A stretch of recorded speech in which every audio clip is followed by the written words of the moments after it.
Greetings, happy warriors, and thank you for being part of the Rabbi Daniel Lapin Show, where I, your rabbi, reveal how the world really works. Thank you so much for being part of the show, and thank you for all you do in promoting the show. Thank you for subscribing to the show if you have already done so, and if you haven't done so, I'd appreciate it if you did so as soon as possible.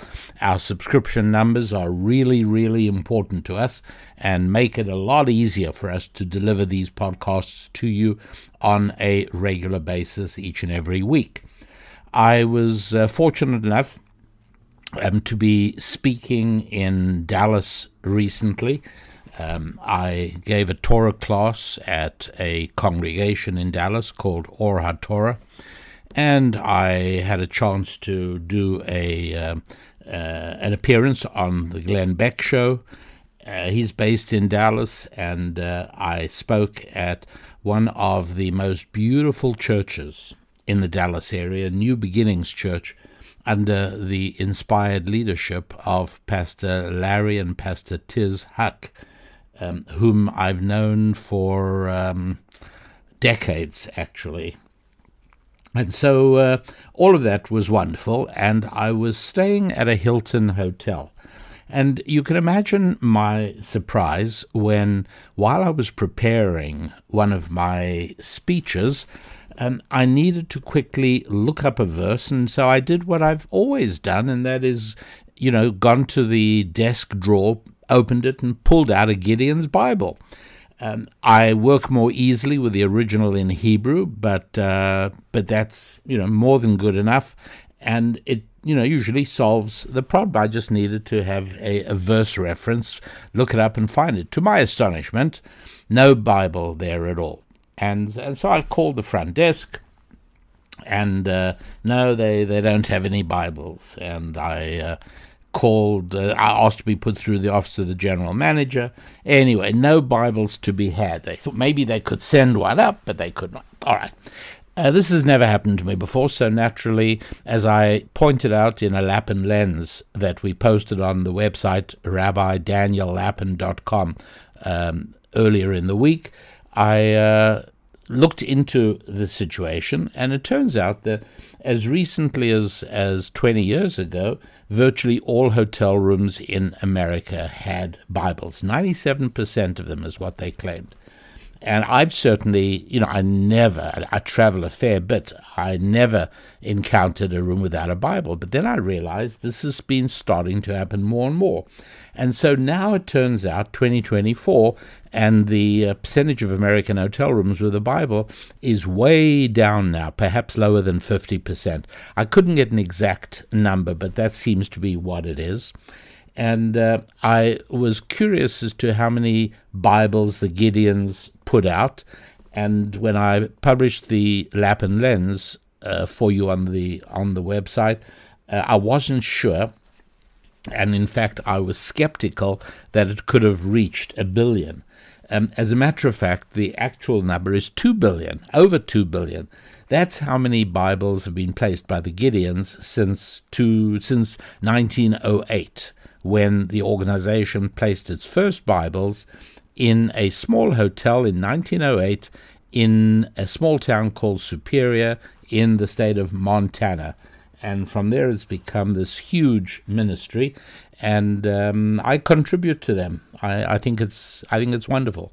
I myself heard a story from someone who was at a speech of mine who spoke about being in a bad place in a hotel room one evening, and found the Bible as he was roaming around the room, found the Bible, and it deflected him from what was going to be a self-destructive course of action. You think about it, particularly guys traveling on business, far away from family, far away from friends, far away from work associates, and there you are. It's not a great place to be, and so I believe that even just reading the Bible can be a life-transforming event, particularly if times are not simple. And read Psalms, read Proverbs, read Ecclesiastes, and things change. Look, I'm not an airy-fairy type of person. I'm not portraying things as mystical and unrealistic. I'm talking about very plain and simple. It's a book different from any other book on the planet. Why do I say that? Well, apart from anything else, the numbers that have been printed. And I know that I have listeners to this show who are not interested in the Bible particularly, and are certainly do not believe the Bible to be anything special other than the perhaps ramblings of ancient nomadic tribes that have been loosely assembled into a book. Fine, I welcome and cherish every listener. As you already know, I respond to messages on the website. Happy Warriors write in, and we communicate and we talk. I love communicating with the Happy Warriors, and I do, whether or not they are Bible-centric in their lives or not, right? People are complicated, and I try as much as I can to fulfill my mission of presenting ancient Jewish wisdom in the context of how the world really works with respect to the things in your life that you really care about. Your family, your finances, your fitness, your physical health, your friendships, and ultimately, yes, your faith, your connection with all things intangible and spiritual rather than material in nature. And the Gideons, are not the only people. So 2 billion so far and counting. And those Bibles are actually somewhere. People are looking at them. The Gideons say that the Bibles wear out in about, I think they said 6 years, if I'm not mistaken. And so Bibles have to be replaced on that basis. Then you've got the Geneva Bible Society. And that's an interesting place because, and although some people have challenged the story, because I wanted to be able to tell it with some degree of reliability, I've checked into it, and the story is true, that in the year 1776, the French secular intellectual Voltaire predicted, and these are his words translated, 100 years from my day, there will not be a Bible on earth, except one that is looked upon by an antiquarian curiosity seeker. And I will tell you beyond any shadow of a doubt that in many countries, but I'm thinking specifically of America, there are far more Bibles in people's homes than there are the works of Voltaire. And so as far as the Bible becoming extinct, Voltaire's prediction was that would happen by 1876. Not even close, Voltaire. However, your works are kind of getting extinct. Not a lot of readers of that. And one of the best parts of the story is that about 50 years after he died, the house in which he lived was bought by the Evangelical Society of Geneva, and I think that became the Geneva Bible Society, if I'm not mistaken. And they used the house to print and store Bibles. And you want to know, they put out about 500,000 Bibles every year, usually more, 500 to 800,000 Bibles a year. So, there's no other book that even comes close to these numbers. So at any rate, there it is. The Bible is a reality. And as I've often mentioned, that I would recommend to you, in all seriousness, I don't care what you do, I don't care what you believe, you believe in God, you don't, you're a Christian, you're a Jew, you're a nothing, you're an atheist, you're anything, any religion at all, I don't think you will find your time wasted in taking a look at it. I'm not saying it's going to change you in terms of changing your belief system or anything, but value, it will give you value. Why? Because we human beings are made up not only of body, but also of soul.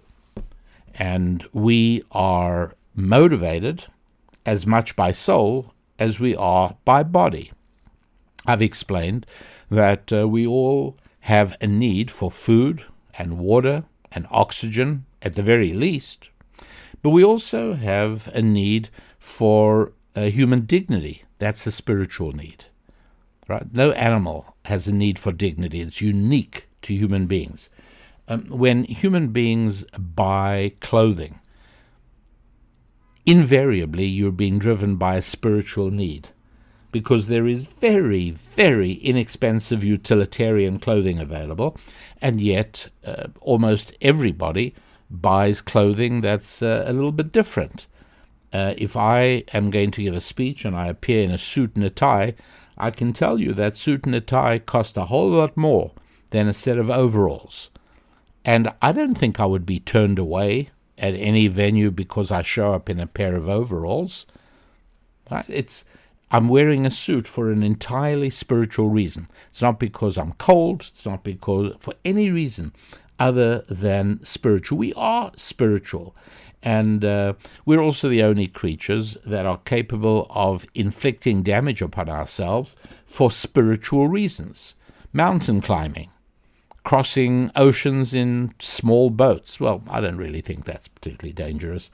But, base jumping, extreme sports. Why do people do that? Certainly no animal engages in dangerous activity for anything other than its own safety or its own food or its own survival, but to just do it for kicks, to get a high. Bungee jumping. Do you know how many companies offer bungee jumping off bridges? Haven't you got to be crazy to tie a piece of rubber band to your foot and leap off a bridge? But people do it, and I totally get the appeal. I can't say it's something that I'm driven to try, but I do get it. We are spiritual beings, and the Bible speaks to the soul. So the part of you, there's a part of you, if you're going to read a crime novel, even that, you've got to ask yourself whether reading a novel is filling a physical need or a spiritual need. Very hard to claim that it's filling a physical need, but reading the Bible does speak to the soul in often subconscious ways. So, at any rate, I'd recommend it. Send $1 to the Gideon Bible Society when you have a chance, and read the book if you've never done so yet.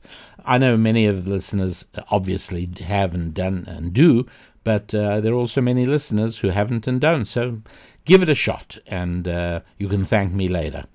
Have you ever wondered, again, biblical phrase, so common, I'm not, most people may not necessarily know just where to find it, but the phrase, take your shoes off your feet because the place on which you stand is holy ground. And that was told to Moses in the beginning of Exodus chapter 3 when he stood at the burning bush. And it was told to Joshua in the middle of chapter 5 of the book of Joshua, take your shoes off your feet, for the place where you stand is holy. And Joshua did so. And you got to wonder, again, we just take it for granted. Okay, yeah, take off. You envisage some ancient guy in a long robe and a long beard with sandals on his feet and holding a stick in his hand. And God says, take off your shoes, for you stand upon holy ground. Oh, yes, okay, all right. But in real terms, in terms of you and me, 2024, what does this actually mean? What are we supposed to understand from that? And so I thought I would explain it because it goes a long way towards also explaining some of the real things that are happening in the world today. Before I do that, I just want to remind you of my new custom. I had been looking for a way to honor the Happy Warrior members of the Happy Warrior community, and I decided to do that by preparing a special audio program specially for members of the Happy Warrior community, a bonus recording if you like. And sometimes it's connected to the podcast, sometimes it's something different. and today it's partially connected. The bonus is, look, you all know the 5 F's, right?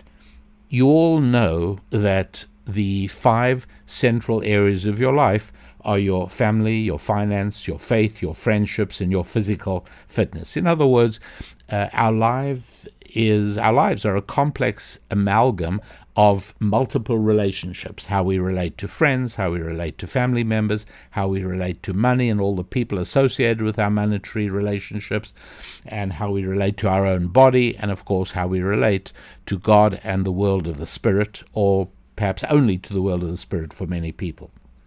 But at any rate, those are the 5 areas, and I think everyone would agree, that if you've got a few dollars in the bank and you have a great relationship with your spouse and with your children, your siblings, and you have a good social life, you've got a lot of great friends, and you're in reasonably good health, and on top of that, you're kind of okay with God as well, I don't think you have very much to complain about in life, right?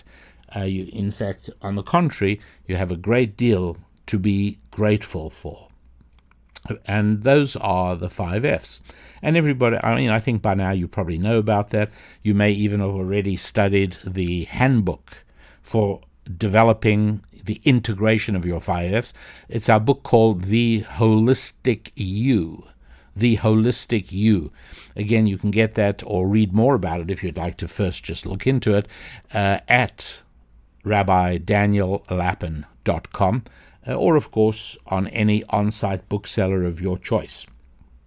But what you may not know is that the 5 F's provide you with a very important set of data. Because you see, everyone should plan their life. Many people don't. But if there's any regret that people have later in life, it's not having planned their life. And you take a few minutes a day and a few minutes a week to keep up with your life planning, and you make sure that you have goals and you have ambitions. You may even have dreams. And then you have to ask, do you have a plan for getting there?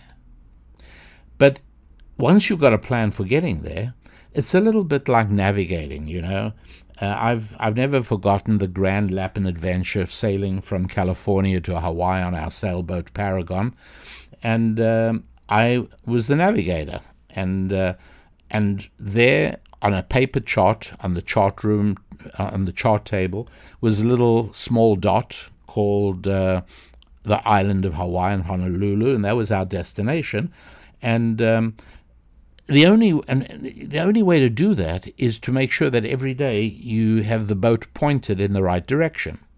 And how do you do that? Well, you got to know where you are. And so every day I took a sextant sight of the sun at midday, and from that I was able to compute our position. I put a little dot on the chart with a date next to it, and that was our noon sight position each day. And you can watch still on my chart from that trip, you can see this progression of 22 little dots as we make our way across the Pacific. But you can never know which way to steer if you don't know where you are. And to know where you are now in real terms, with real honesty, you have to have some way of establishing that data, and that's exactly what I'm giving in the bonus this week. So for you Happy Warriors, members of the Happy Warrior community, I thank you for being there. I thank you for your friendship, and I thank you for your involvement and participation. And just so you know that I cherish you, I have a special recording that is I think really very useful, especially for you. So back to taking off your shoes. So I was explaining how important it is to have an understanding of the fact that we are spiritual and physical. In a way, that's like saying we are suspended between heaven and earth. Right? Animals stand on the earth, we stand upright, and angels, if you like, are in heaven. And we are suspended in a state of exquisite tension between heaven and earth. There are times where we feel drawn a little closer to heaven, and we've got the annual very special holiday of Rosh Hashanah coming up at the beginning of October 2024, and those 2 days, very, very special days. It's called New Year, but it's much more than New Year, because it's not a time for partying. It's a time for very solemn introspection. And one comes out of the holiday of New Year, which is a biblical festival, feeling a little closer to heaven. And so, yes, we must connect to heaven, but never to the extent of losing touch with earth. So, for instance, if somebody told me, "Oh, you know what? I've listened to your words about the spiritual and the soul, and I've decided to pray for 7 hours a day," and my response is, "Excuse me, aren't you neglecting your job? Aren't you neglecting your family? Aren't you neglecting your friends and your community? That's a terrible plan." And if somebody were to tell me, all I focus on is my career, then I'd say again, I think you're making a little bit of a mistake, because there are 5 F's and only one of them is finance. So you've got to be connected to both heaven and earth. Not so connected to earth that you ignore heaven, not so connected to heaven that you ignore earth, and that's really a really fundamental principle of living an integrated life. Now, it's interesting. People have often asked me about kosher food, and yes, in Dallas there is kosher beef, because I have a friend who's one of the best kosher meat suppliers in the country, and he knows exactly all about kosher. One of the requirements of kosher meat is the kind of animal, right?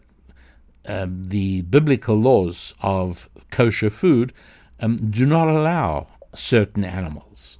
We've got a happy warrior who hunts bear, and he's shocked to hear that I don't eat bear. But bear's not a kosher animal, so I don't eat it. Other people eat it, that's fine, but my set of rules and my value system means I have to follow the 5 books of Moses, so I don't eat bear. But I eat elk and moose and beef and so on. What is the requirement? And the Bible says, how do you know what is a kosher animal? And the answer is, it has to have a hoof that lifts it off the ground. So it's kind of as if I'm saying, it just lifts them off the ground a bit, just giving them a touch of spirituality. An animal on a hoof stands, 2 or 3 inches up off the earth, closer to heaven. How about a horse? Horses on a hoof, right? But if they are completely isolated from the ground by having a solid hoof, like a horse, that animal isn't kosher either. And so you can check the verse. By the way, if you want a Bible and you don't have one, get the recommended Bible, the Bible that Susan and I recommend. You'll find it on the RabbiDanielLapin.com website, and very worthwhile. Chapter 11 in the book of Leviticus. And as I like pointing out, today we are living in the first time in the history of the English-speaking people. Shakespeare was 400 years ago, but you can go further back than that. There's never been a generation until now where a majority of English-speaking people do not know. They couldn't answer a quiz show. They couldn't answer if a gun was pointed to their head, whether Leviticus is a book or a man's aftershave lotion. But I'll give you the answer. It's actually a book. It's the 3rd book of the Bible. Chapter 11, verse 3 says, all animals that have a split hoof you may eat. And now you are probably beginning to see the connection with shoes, right? Get it? Hoof, shoes. So ancient Jewish wisdom treats shoes very seriously. And if you think about it, it's really one of the articles of clothing that hasn't changed in millennia. Right? shoes, whether it's a sandal or a sneaker or a dress shoe, but basically a shoe lifts you up off the ground slightly. That's what shoes do, and they protect your feet from any painful object on the ground. And shoes haven't ever changed. They've always served that function. But, if you imagine things like hats, scarves, ties, jackets, all of those things have changed with fashion over the years. But shoes haven't, and you know what else hasn't? Pants.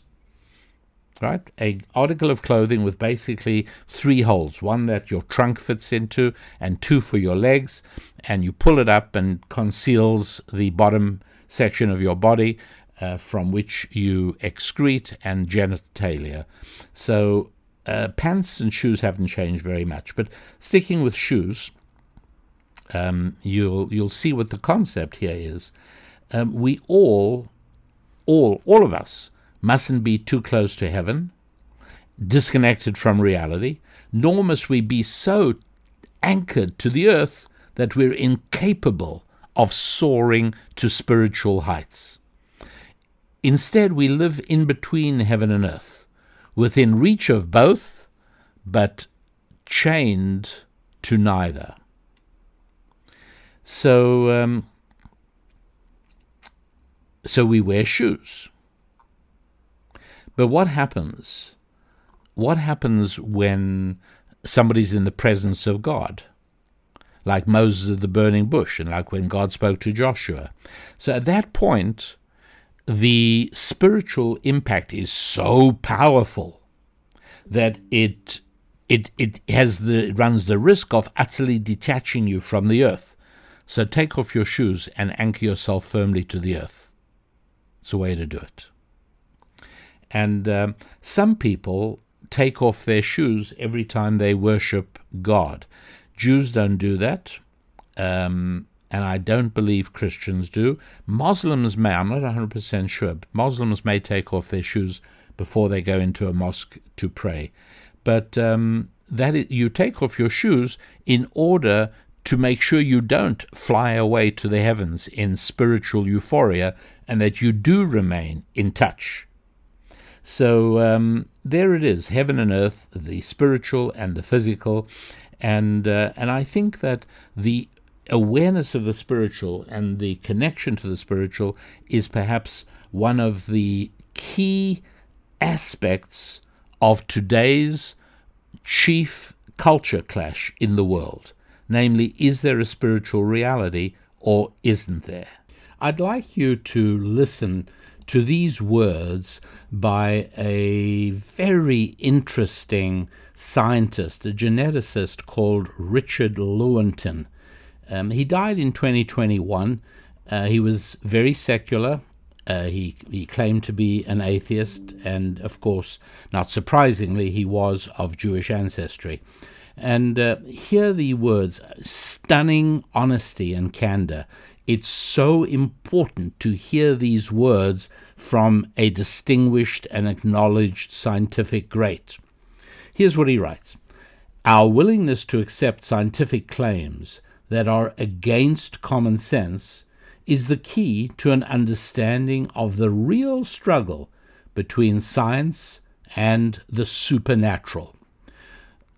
Just a side note, what Richard Lewontin calls the supernatural is what I describe as the spiritual. Anyway, continuing. We take the side of science in spite of the patent absurdity of some of its constructs, in spite of its failure to fulfill many of its extravagant promises of health and life, in spite of the tolerance of the scientific community for unsubstantiated just-so stories, because we have a prior commitment, a commitment to materialism. It is not that the methods and institutions of science somehow compel us to accept a material explanation of the phenomenal world, but on the contrary, that we are forced by our priori adherence to material causes to create an apparatus of investigation and a set of concepts that produce material explanations, no matter how counterintuitive, no matter how mystifying to the uninitiated. Moreover, that materialism is absolute, for we cannot allow a divine foot in the door. My goodness, how clear is that? And that really is the clash, and I think we will soon see the death of materialism, because, as Richard Lewontin says, it's so absurd and so ridiculous to decide that every single thing can be answered by science, and that science has to come up with improbable explanations for the spiritual or the supernatural that satisfy nobody and don't produce the fruits it promises, because it cannot tolerate the allowance of the spiritual. You know, one of the most conspicuous mistakes made by someone, because of his complete, uncompromising rejection of the spiritual, was made by a sociologist and historian called Francis Fukuyama. And in 92 or 93, he wrote a book called The End of History. And it's a book of political philosophy that argues that the Western way, you know, the liberal democracy that we see in European countries and in the United States, that followed the Cold War and followed the dissolution of the Soviet Union, that this means humanity has reached not just another phase in the ongoing history of the world, but the end of history as such. That is, the end point of mankind's ideological evolution and the universal acceptance of the Western model for liberal democracy as the final form of human government. So remember, 93 is 8 years before 2001. So no terrorist attack on 9/11, no understanding of the role Islamic fervor and fanaticism is playing in world politics. He's writing in 93, in the euphoric days following the collapse of the Soviet Union. Hey, the whole world is moving towards the American model of government, and everybody is going to live peacefully and happily ever after. That's really what the book said. Look, today nobody believes. The book is over and done with. I mean, the whole thesis is rubbish. Today nobody believes that everybody, that all nations and all cultures will accept liberal democracy and free market capitalism. They won't. China won't accept free market capitalism. Bangladesh will not accept a liberal democracy. And there are many societies that are totally uninterested in anything like that. So it is. So, you know, for a short while it had its 15 minutes of fame. Francis Fukuyama was feted, he was a hero, and he's presented a vision of happy times for the rest of history. Everybody is going to buy into the liberal democracy model. And partially as a result, and as an example of that, America's stupid attempt to export democracy to Afghanistan and Iraq, that didn't work so well for you, did it? Right, of course not, because he was wrong. The whole world is not going to accept liberal democracy. As a matter of fact, there's clear indications that it's not doing too well for the countries that did accept it. It's a strange thing. And so later on, by the way, when things were sort of beginning to look questionable for Fukuyama's thesis, he wrote, I never intended my book, The End of History, to be linked to a specifically American model of political organization. Following Alexandre Kohevi, the Russian-French philosopher, who, by the way, was a Marxist, who inspired my original argument, I believe that the European Union more accurately reflects what the world will look like at the end of history than the contemporary United States. The European Union's attempt to transcend sovereignty and traditional power politics by establishing a transnational rule of law, he means the International Court of Justice, is much more in line with a post-historical world than the Americans' continuing belief in God, national sovereignty, and their military. You can hear the contempt dripping from his tongue. And so you got to see that this idea of materialism and produced this horrible error, not aware that there are people on earth for whom religious faith, in this case Islam, is more important than economic success. They're not going to accept capitalism. They're not going to accept a liberal democracy. Not going to happen. And there you go. By his mistaken belief that there is no spiritual, that everything is explainable materialistically or scientifically, and as a sociologist, he has a strong belief in that, he comes up with a completely preposterous theory, writes a book, which today is found on the remainder piles, because it's now well established that he could hardly have been more wrong. So what we understand is that a materialistic view has tremendous drawbacks, and it causes you to make bad mistakes as a politician, as a nation, as a society, and also as an individual, by the way. And that's why faith is part of the family, finance, friendships, and fitness model. You got to have faith in there, because there are many decisions that are faith-based, or at least spiritually based. And so we find that in the Bible, back to the Bible, there are certain words, parts of biblical nomenclature that have specific ideological and philosophical meanings. One of those words is bricks. And so we find, for instance, that an altar shouldn't be built of bricks. Well, let's take a look at Isaiah, the prophet Isaiah. And again, if you're the sort of person that has a Bible in your home, you can easily look this up. It's chapter 65, verse 3 in Isaiah. And Isaiah is speaking about God's anger with the people of Israel. And here he says about the Israelites, "You're a people who provoke me to anger to my very face," says God. "A people who sacrifices in gardens and burns incense upon altars of bricks." Wow, how evil is that? They are bringing sacrifices and altars on altars of bricks. Oh, wow, how terrible. But, what does that mean? Why is that a big problem? Well, it's a big problem because you have to kind of decode. It's almost a mathematical text. You've got to recognize symbols here.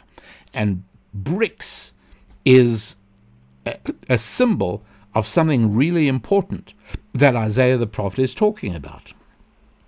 And so he says, how terrible the people of Israel are sacrificing on altars made of bricks. Well, if we jump to Exodus 20, verse 21, you'll see that an altar for God needs to be made of earth or of unworked raw stone, but not of manufactured bricks. And if you think about it, it makes sense, right? Because the altar is where we go in order to be close to God. It's a place where people are going to interact with God in a very intimate way. It's you and me, God, just me. I'm here before you. And therefore, that place should be built out of God's building blocks, not out of things that are constructed by human beings. And And if I'm going to relate to God as an individual, not as group identity, I'm not relating to God as part of the LGBTQ plus community. I'm not relating to God because I'm part of the people of the same skin color. I'm relating to God as me. And bricks are a reference always to turning people into socioeconomic units of society. Bricks is a metaphoric language in the Bible, always used when a tyrant is trying to convert people from individuals into a nation of slaves. And just to clarify, when I say a nation of slaves, that doesn't mean people wearing loincloths being whipped by brutal taskmasters. You could also be being turned into a slave by the tax collector. You could be a sophisticated person as part of a sophisticated society that is kept working. That when you eventually gather together a few dollars and you're able to buy a piece of land, maybe with a house on it, for yourself, you discover that unless you pay a regular tax to the government, you'll lose it. It's not really yours. You're kind of renting it. And if you stop making your payments, you're not going to have it anymore. It was never yours. There's an element of slavery there. There's an element of slavery where so much of your earnings are taxed that it is almost impossible for you ever to accumulate enough to become an independent person. When the style of government is what I call a Nimrodian style of government from chapter 11 in Genesis, it is always an attempt to convert people from God's children, each one unique. In other words, a stone, right? A stone, a rock, created by God, not by people, and everyone is unique. You want to build a wall out of stones, it takes a very skilled mason. Bricks, something else entirely, made by people, all identical. That's the whole point of a brick. They're all identical. Almost anybody can lay bricks because they all fit predictably. You slap on some mortar, throw the brick down, and there you go. Again, I do understand that bricklaying is a skill, but nothing compared to building with stone. And so, not surprisingly, as Pharaoh, in the beginning of Exodus, Pharaoh begins converting the Israelites from a free people into his slaves, the very first analogy he uses is bricks. Chapter 1 of Exodus, verse 14. And the Egyptians made the Israelites' lives bitter with mortar and with bricks. Like, what's that about? Yeah, bricks means that a process is underway to convert the free Israelite men and women into Pharaoh's slaves. The conversion of stones into bricks. You see, you can never have a tyranny if people see themselves as individuals. And I believe that that is one reason why the American culture for the last few years has been pushing so hard on group identity. You're not an individual. You'll remember Barack Obama saying, you didn't build that. You're just part of a whole group of slaves, and everybody did it, not just you. Everything being done to eliminate the sense of God-created uniqueness. That's the whole point. When we say that God created men and women in his image, it means unique, just like God. Each one of us with the ability to create uniquely, just like God. If you write a poem and I write a poem, there is zero probability of them being the same. Not if you ask two people to write a poem on a sunset, they're not going to be the same. Human beings are unique, but governments that are moving towards tyranny do everything possible to make people see themselves as part of a group. That's the essence of Marxism and communism, right? You are part of the community. You're not unique. And that's why housing in communist tyrannies are all identical. You get into trouble if you paint your front door a different color. And to this very day, public housing is that. It's exactly the idea. For you, the individualism of having a car whatever brand you want, with the color you want, driving where you want, when you want. No siree. Public transport is the way to go. You know why? To save the environment. Because there always has to be a cause to make people accept slavery. The climate, the environment, save the planet. Oh, okay, fine. I'll do whatever you say. And that is how becoming materialistic works. You get rid of the spiritual, and then everything is material. Well, where is our uniqueness? Our uniqueness as people is precisely in the spiritual part of our beings. Wouldn't you agree that we human beings, all of us, relate pretty much the same way to ice cream and to roast turkey and to a massage, and for that matter to sex?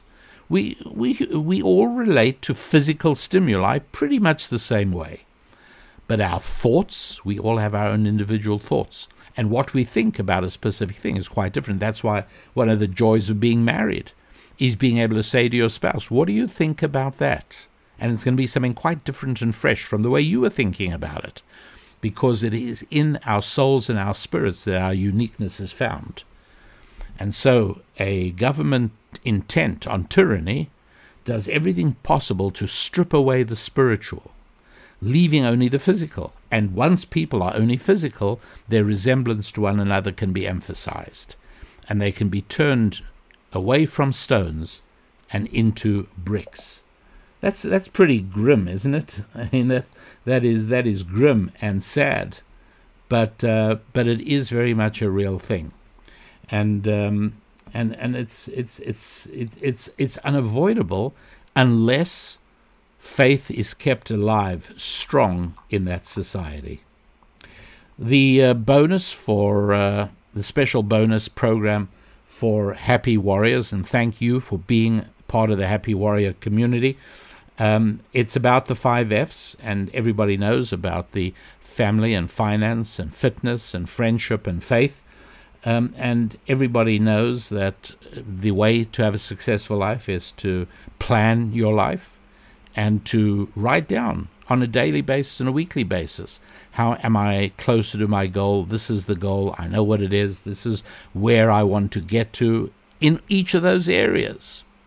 But the trick is you have to know where you are now. And very few of us know intuitively and honestly where we are, because we fool ourselves. And it's understandable, because very often acknowledging where you are now is too painful to endure.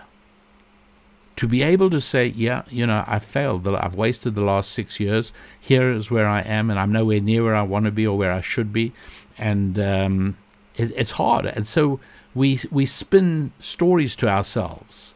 But if you really want to progress, and you really want to move forward to your goals and dreams, well, then you really do need to know where you are, so you can have a candid and accurate plan worked out.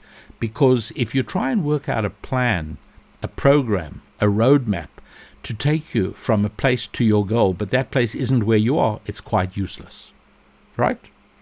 I mean, that's obvious, right?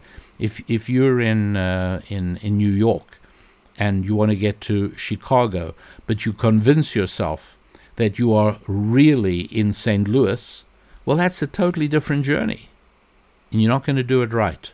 So knowing where you are is hugely important, and the bonus program is using the 5 F's to accurately evaluate your precise current position. And it's wonderful, because you're then able from there to plot an accurate course to your real destination. I hope you make use of it. It's been very, very effective and very, very helpful to a lot of people. And now it can be your tool as well. It's right there on the website for Happy Warrior community members. And let me know what you think of it, please. So that's as far as we go for today.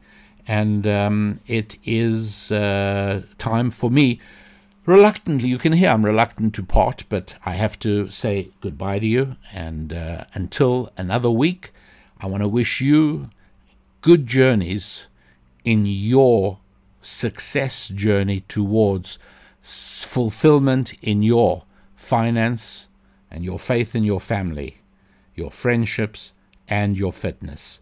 I'm Rabbi Daniel Lapin. God bless.